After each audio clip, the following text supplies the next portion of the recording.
This is the morning brief from the Economic Times.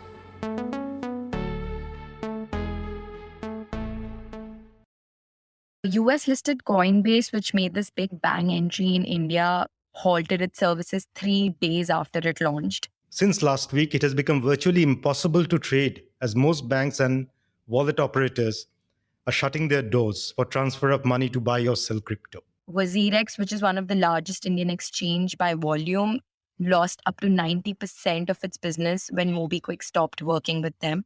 Now, I believe among the high street banks, only Kotak is doing business with the industry, but their talks with WazirX, as far as I know, have fallen through. And CoinSwitch Kuber, which has about 15 million users, disabled all ways for their users to deposit money on their app. All these instances have brought a large chunk of crypto trading in India to a grinding halt. What would crypto platforms do? I mean, it's a survival issue.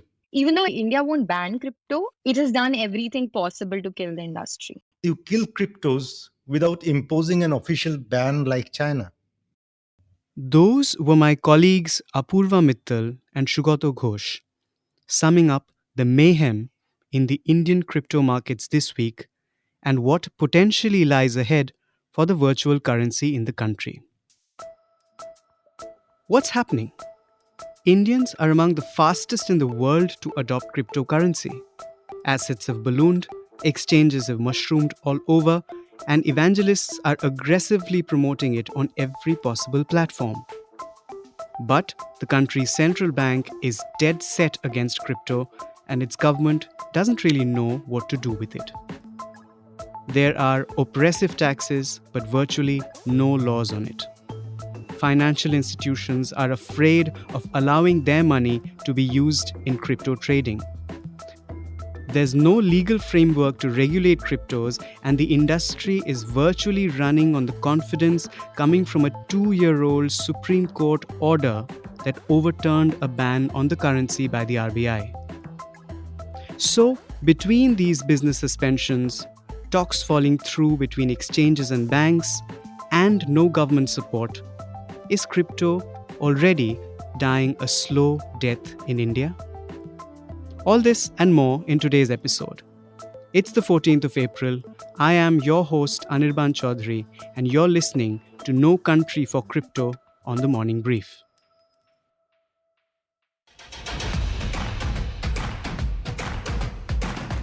Very excited to be here today.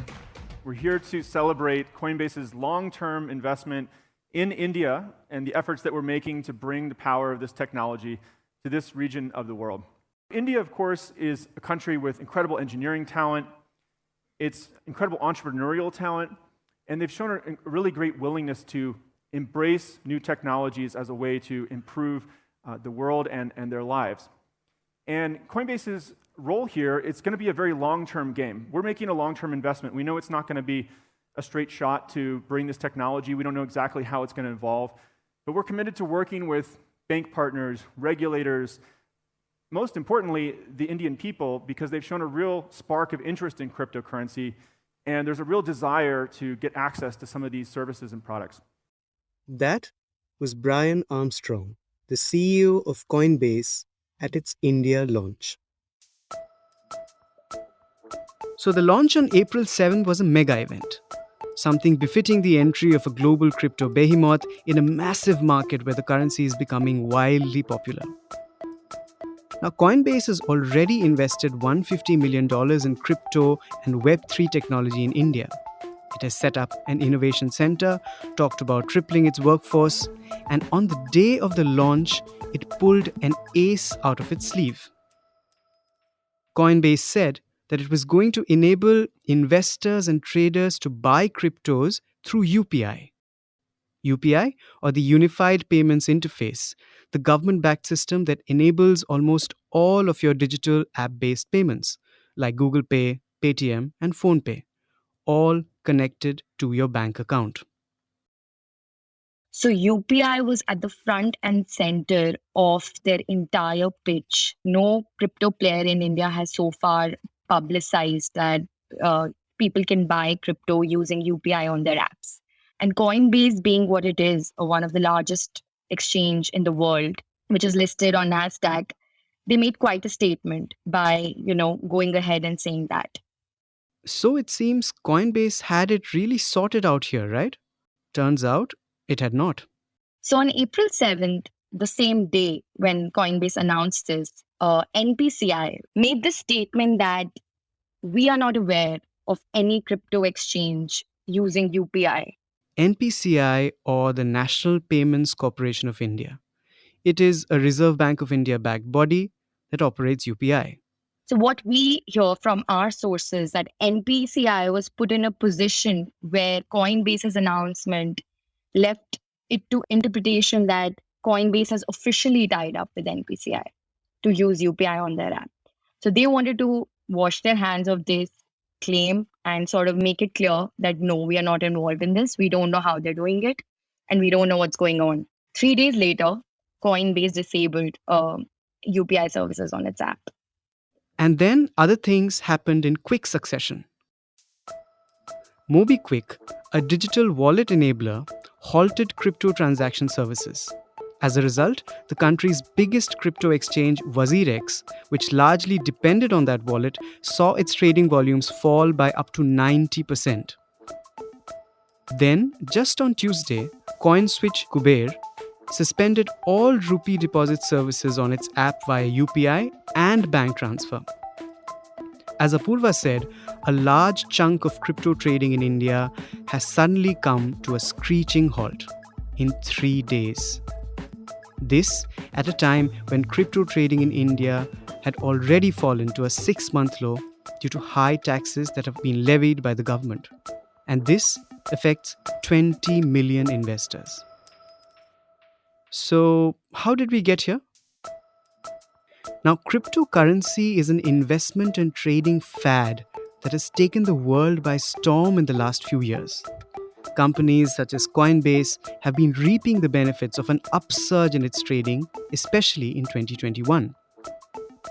What do I mean?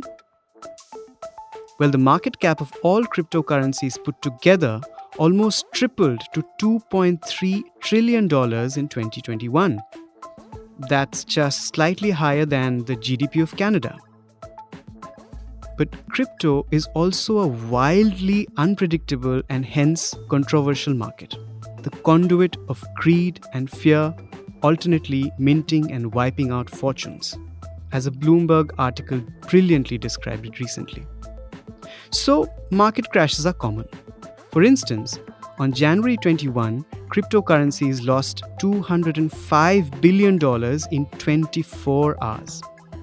Still, worldwide, crypto adoption grew by almost 10 times in 2021 and almost 25 times since 2019. Go figure. In this matrix, India ranked second in 2021, just behind Vietnam and ahead of developed markets in the West. Indians have massively taken to the currency. What helped was that the Supreme Court in 2020 overturned a 2018 order from RBI banning banks and financial agencies from dealing in crypto. That encouraged agencies to go all out on advertising and building awareness about the asset, and led to massive bull runs on the Indian crypto market. Today, a total of 16 crypto exchanges operate in India. As of January, Indians held crypto assets worth $5.3 billion, several multiples of what it was last year. In fact, my closest friend from school has almost gone for broke on this. I haven't, and after researching for this episode, I'm not likely to. Because there are still too many problems, right? The RBI's unwritten ban resonates across financial institutions. Few banks allow their money to be used for crypto trading. The money transfer mostly happens via mechanisms like RTGS, NEFT, IMPS, and that too is getting difficult. The government's stance on cryptos has been ambiguous. It shares the RBI's fear that with no underlying asset to the currency, it's prone to misuse and scams. Some officials have even likened it to Ponzi schemes. The government has been discussing a crypto bill, but that's nowhere in sight. There were talks of a cryptocurrency that the government would introduce and the RBI would control, that isn't happening either. Earlier this year, India's finance ministry slapped taxes of 30% on all profits earned via crypto trading. That, in terms of taxes, equates it with gambling. And from June, investors will have to pay 1% TDS on all transfers of crypto and other virtual assets. And there's a disclaimer from the government too. We are taxing it, but that does not make it legal. And remember what I said about the absence of a legal framework? That is a double edged sword, which enables exchanges to carry out opaque trading practices on the one hand, but also lets financial institutions shut their doors on them overnight, which is what happened in the last week. I asked Apoorva, ET's crypto and startups reporter, about the case in point, UPI. Why is it not legal to use UPI payments? Is there any law which says that?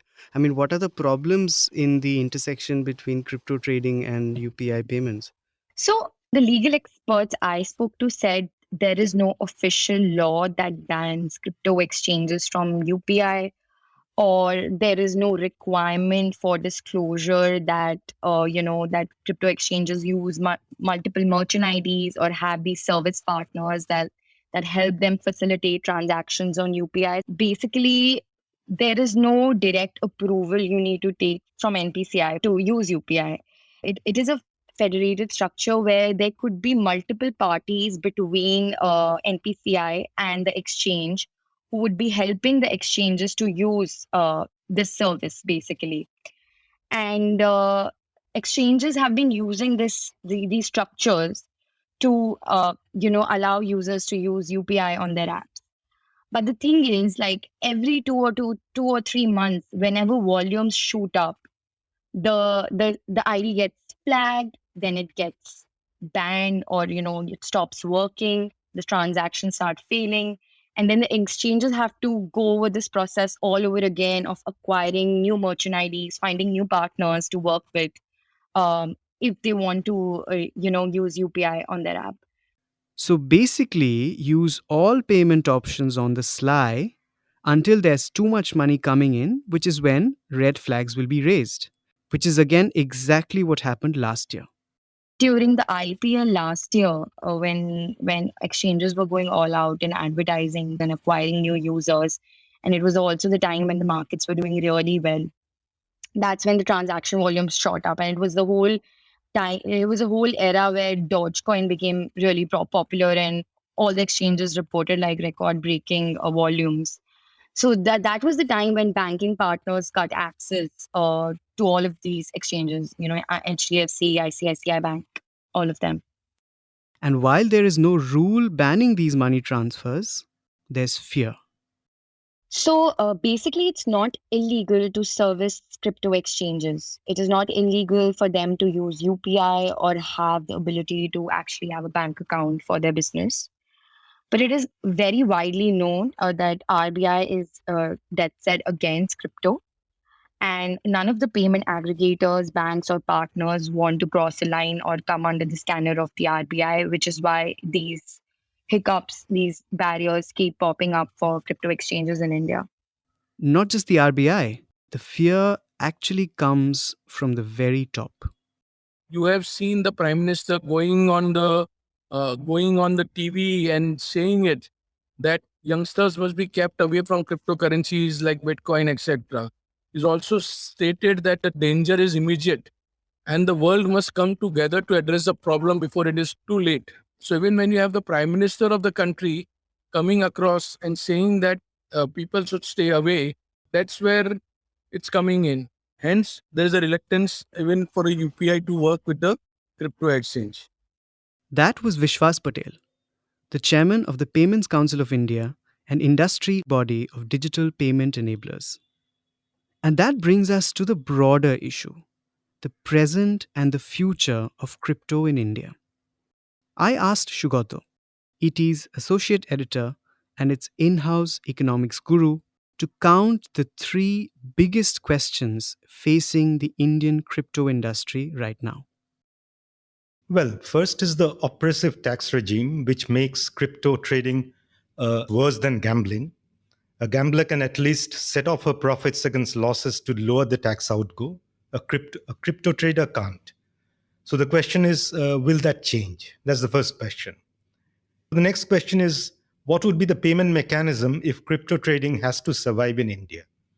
I find it strange that one can use debit card or net banking to play online rummy, but can't bet on cryptos. And third, and the most important question I would say, is that what's next? What would crypto platforms do? I mean, it's a survival issue. I'm hearing that some of the crypto exchange officials have informally discussed whether they should move the court, like they did 3 years ago after the RBI clampdown. But they're yet to take a decision. The industry is divided on this. They want to explore other avenues like knocking the doors of the finance ministry and banks before they initiate legal action. But then, as you see, it's not a pretty picture. Initiate legal action. Now remember, the crypto industry has already won one round in 2020 when the Supreme Court overturned that RBI ban. But things are different now. Now it's different. Now you have to build a case, raise more complex questions like, can an industry be taxed to death? Or why should banks discriminate against crypto platforms and investors? And you have to back these questions with arguments like how trading volumes have collapsed in the wake of these measures, how investors would lose out, whether killing cryptos would impact innovation, etc., or how developed countries are permitting cryptos with laws and rules, and we are not. So it's a more tricky battle this time. Meanwhile, not only has trading fallen in India, many developers and entrepreneurs have left the country and gone to more crypto-friendly markets such as Dubai. They fear that there may not be too much of a future for the virtual currency here. Such worries are absolutely valid. For most investors, once an income from an activity is taxed, it becomes legitimate. Though that's not quite the case in tax laws. For instance, if someone receives a bribe, the IT department can claim tax on the amount. Now, there could be a subsequent action by another government agency invoking the criminal code, but that's separate. However, here we have a situation where the government is silent about regulating the industry, but nonetheless has decided to almost tax it out of existence. Cryptos, we all know, pose a plethora of problems. It can be an avenue to launder money and even move money overseas, sidestepping banks and exchange control regulations. But then, should you use tax to push compliance in other regulations? RBI has made no bones that there is no place for cryptos backed by such public blockchain technology. But the government is silent, partly because of the 2020 Supreme Court ruling, and it has been silent for the last 2 years now. I mean, there is an ambiguity all over. For instance, companies which invest in cryptos have been told to disclose to the Ministry of Corporate Affairs about their investments. But there is no disclosure of cryptos by individuals. Why? If you are taxing them, you might as well add a column in the income tax return for specifying how much cryptos you own as on 31st March, just as you have done for foreign bank accounts and assets. Now, compared to equities, investments in cryptos are a fraction. But then about 2 crore investors have put in money. Given the ambiguity, you can't blame investors if they stop investing. But then who knows? I mean, that could well be what the government wants. In that case, you kill cryptos without imposing an official ban like China.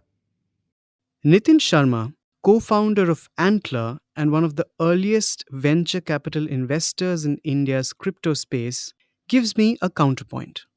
None of this is surprising. Every central bank all over the world has the same view. They are largely skeptical of crypto, and the reasons are easy to understand. They have some very valid concerns around money laundering, tax evasion, investor education, and capital flight, those 4 or 5 areas. So this is not unique to India.